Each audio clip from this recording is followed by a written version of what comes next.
Pembahasan pertama, analisa fundamentalnya saham GOTO. Pembahasan kedua, perhitungan valuasinya saham GOTO. Video ini berdasarkan kondisi 28 April 2023. Kita ke ekuitas. Ekuitas itu harta di luar hutang. Ekuitas GOTO sepanjang 2022 itu 124T. 124 triliun. Dibandingin tahun sebelumnya, ekuitas tahun sebelumnya itu 140T atau turun 11%. Jadi ekuitas turun nih, secara harta turun. Sekarang kita ke laba. Labanya GOTO sepanjang 2022 itu minus 39 triliun. Tahun sebelumnya 2021 itu labanya minus 11 triliun. Jadi di 2022 ini ada, jadi sepanjang tahun 2022 ada peningkatan. Peningkatan apa? Peningkatan kerugian. Jadi mohon maaf nih kalau misalkan orang nyebut peningkatan tuh biasanya peningkatan laba, peningkatan profit, peningkatan dividen, peningkatan yang lain-lain. Ini GOTO peningkatan juga, peningkatan rugi, tapi dari cuman minus 11 triliun tahun berikutnya jadi minus 39 triliun atau ada kenaikan 242%, kenaikan kerugian. Jadi sampai sini fundamentalnya GOTO itu muram ya. Kalau yang bagus itu kalau labanya ningkat ya, ekuitasnya membesar, itu fundamentalnya saya nyebutnya mewah. Nah, tapi ini karena labanya tambah parah ya, ekuitasnya tambah kecil, saya bisa bilang ini fundamentalnya muram. Oke. Buat Anda yang baru pertama kali nonton video dari channel Saham Nyantai, saya mau ngingetin bahwa ada 3 kriteria suatu saham itu layak atau tidak untuk diinvest ya. Itu fundamentalnya mewah apa enggak. Kalau GOTO barusan ya karena labanya terus mengecil, labanya tambah parah, turun terus ekuitasnya mengecil, maka fundamentalnya si GOTO itu muram ya, jelek. Nah, bagaimana dengan valuasinya GOTO ya, yang nanti akan kita bahas. Dan prospeknya cerah. Ya, ini tiga kriteria ini wajib dipenuhi ya kalau mau invest di suatu saham. Dan ngomong-ngomong kriteria suatu saham, saya punya bocoran saham-saham yang bagi saya like invest yang fundamentalnya mewah, nggak kayak GOTO tadi. Kalau GOTO kan muram tuh tadi barusan.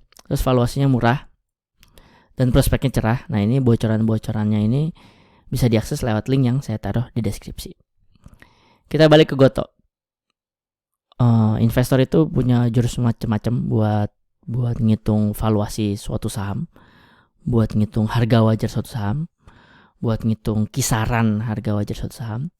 Nah, saya sendiri menggunakan proyeksi dividen. Apa itu dividen? Dividen itu jadi perusahaan kan jalanin bisnis, dari jalanin bisnis dapat untung. Ya. Dari untung itu dibagi-bagiin nggak ke investornya, ke pemegang sahamnya. Nah, dari situlah saya akan menghitung kisaran harga wajarnya. Nah, kita kembali ke GOTO. Nah, si GOTO ini boro-boro kita ngomongin untung ya. Jadi kan tadi dividen apa? Jalanin bisnis, punya keuntungan dibagiin gitu ya. Nah, si GOTO ini untuk bisa membagikan sesuatu ke investor, ya dia harus untung. Ya kan? Dari untung nanti manajemen nggak pelit. Oke. Jadi syaratnya untung dulu, untung, terus manajemennya nggak pelit, baru bagiin ke investor. Jadi untung itu adalah induknya, puncaknya. Nah, ini puncaknya aja rugi. Rugi loh. Ini rugi. Ini Anda bayangin ya, Anda bayangin Anda punya uang 140 rupiah. Anda bayangin gitu aja ya. 140 rupiah. Tahun berikutnya Anda punya uang Anda tinggal 124. Nah, setiap tahun, enggak setiap tahun deh, tahun kemarin Anda berkurang 11 harta Anda. Tahun berikutnya, tahun 2022 berkurang 39. Nah ini tahun 2023 nih kalau katakanlah lebih gede daripada 39, uang Anda nih tinggal berapa lama lagi coba? Ya. Ini kan minus 11 triliun dalam setahun, bikin minus bukan bikin profit, bikin minus 11 triliun. Ya, perusahaan lain bikin profit nih, bikin minus 11 triliun.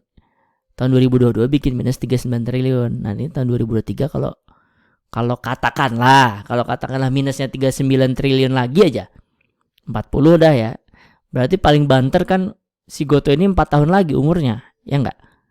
Ini 40 dikali 4 udah habis nih hartanya, ya. Nah, Anda bayangin aja kayak gitu kira-kira. Kalau tahun depan minusnya cuman 39. Kalau tambah gede lebih pendek lagi umurnya. Gitu kan. Oke, jadi soal dividen, soal pembagian keuntungan, ya saya nggak bisa ngitung. Apa yang dihitung orang lagi minus. Ya, lagi minus.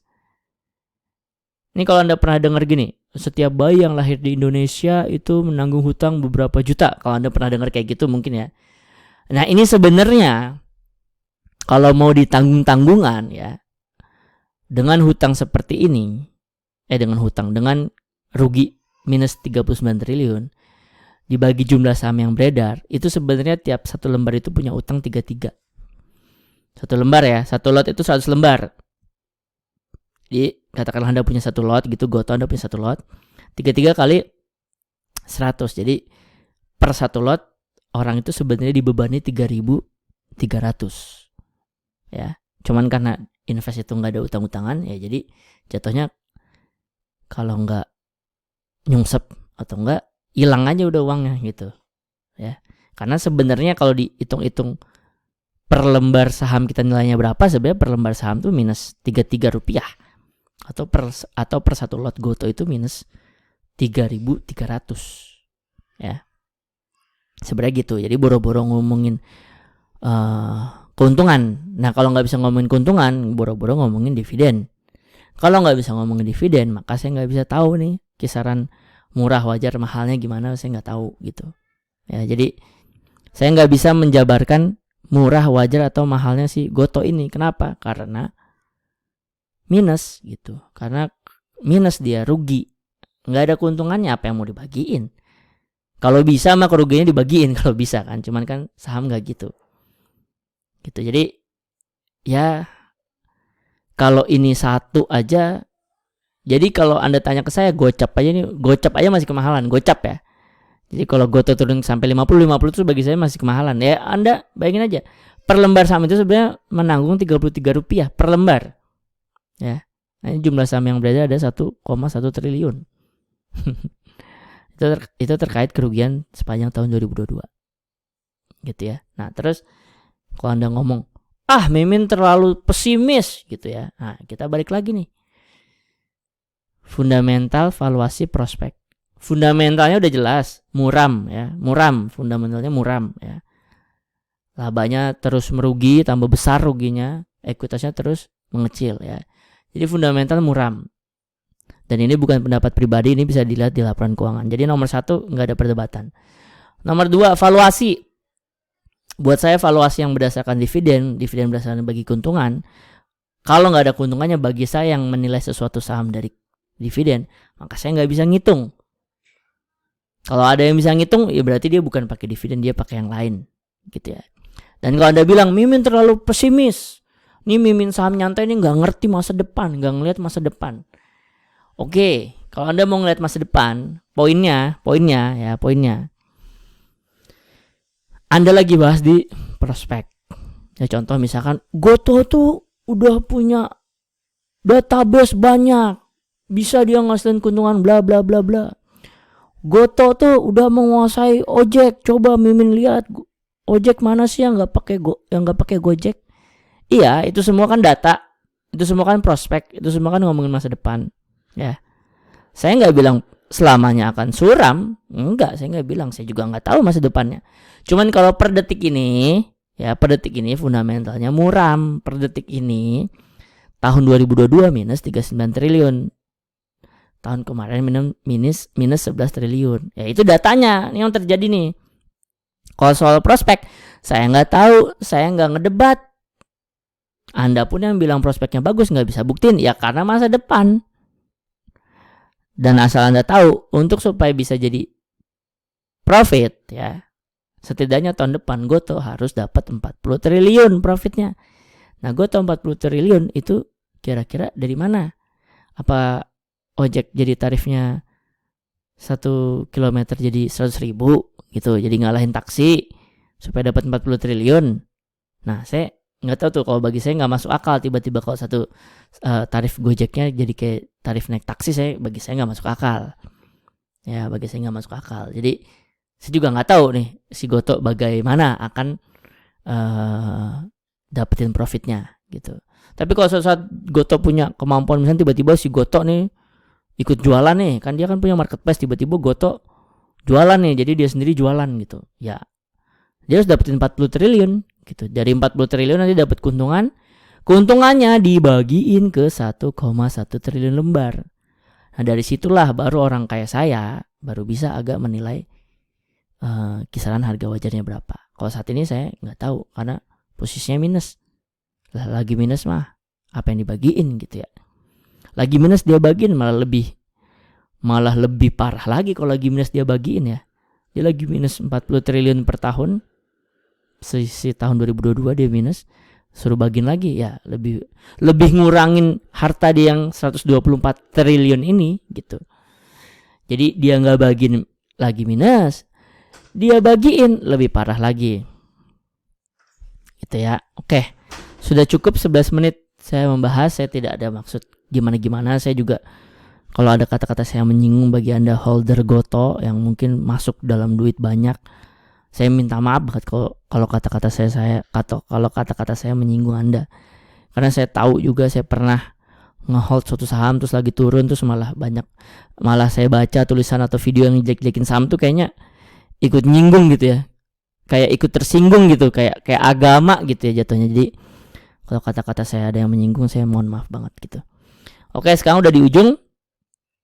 Saya ada penawaran dan ada peringatan. Penawaran saya, kalau Anda mau dapat template Excel kayak gini yang bisa Anda pakai buat ngitung murah, wajar, mahal, saham-saham yang lain, dan ilmu semua yang sudah Anda tonton. Misalkan murah tuh nanti saya berdasarkan apa, wajar, mahal tuh berdasarkan apa gitu. Itu Anda bisa akses course saya yang namanya SNET. Linknya ada di deskripsi. Dan sebagai peringatan, saya punya bocoran 3 saham yang like invest yang fundamentalnya mewah, nggak kayak Goto. Valuasinya masih murah. Kalau Goto tadi bahkan saya nggak bisa ngitung valuasinya berapa, dan prospeknya cerah. Kalau Goto saya nggak bisa bilang cerah apa enggak, tapi saya sendiri kebingungan kalau harus mikir Goto tuh kayak gimana cara profitnya. Nah, ini bocoran 3 saham like invest ini Anda bisa akses lewat link yang saya taruh di deskripsi. Jadi jangan sampai nggak diambil. Gitu aja kurang lebihnya, mohon maaf. Assalamualaikum warahmatullahi wabarakatuh.